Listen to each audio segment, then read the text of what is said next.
Alors, nous recevons des jeunes de 9-12 ans de l'école Saint-Gabriel-l'Allemand.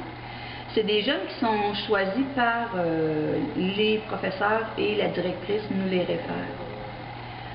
C'est des jeunes en difficulté d'apprentissage, difficultés familiales ou sociales aussi.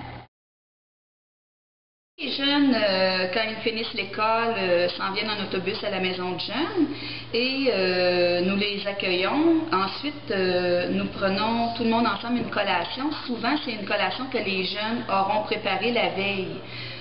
Comme hier, il y a eu un atelier de cuisine dont 2 jeunes ont préparé des muffins aux bananes pour aujourd'hui. Ensuite, c'est la partie tâches. Donc, chacun fait une tâche. Exemple, placer les tables, placer les chaises pour les devoirs. Ensuite, un ramasse les restes de la collation, un autre lave la vaisselle et tout ça. Par la suite, le groupe est séparé en 2. Il y a une partie du groupe qui reste ici dans la grande salle pour faire les devoirs et les leçons, donc 40 minutes de devoirs et de leçons. Et l'autre partie s'en va dans les ateliers en haut, c'est des ateliers manuels. Comme aujourd'hui, il y va avoir de la cuisine et du bricolage. Ensuite, au bout de 40 minutes, on change. Ceux qui étaient au devoir s'en vont dans les ateliers et les autres s'en viennent au devoir. Ensuite de ça, au bout de 40 minutes, donc on se ramasse, là, il est 5h10, il y a 20 minutes où les jeunes jouent à des jeux libres. Souvent, l'école nous dit que les jeunes, au bout de quelques mois, ont beaucoup changé. Exemple, des jeunes qui étaient souvent au bureau de la directrice les voit moins. Les notes augmentent pour la plupart. Les travaux sont mieux organisés, mieux planifiés. Donc, les jeunes ont moins tendance à se sous-estimer parce qu'ils arrivent à l'école, leur devoir est fait, donc ils sont confiants, ils ont confiance en eux.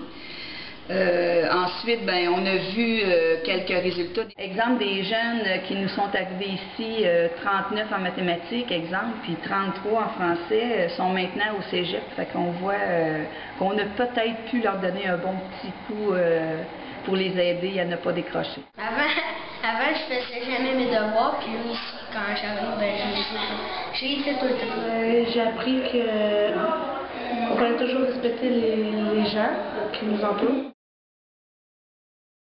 Ce que l'on vit aussi beaucoup avec les enfants, c'est que comme il y a des ateliers où il y a un adulte avec un enfant, on reçoit beaucoup de confidences aussi, des choses que les gens vivent qui sont assez difficiles. Exemple, au niveau de l'intimidation ou au niveau de ce qui peut se passer à la maison. Que ce soit de la violence conjugale, que ce soit de l'intimidation, que ce soit même de consommation de drogue, parce que c'est déjà arrivé aussi que des jeunes qui venaient au projet ici pouvaient être influencés par d'autres pour consommer.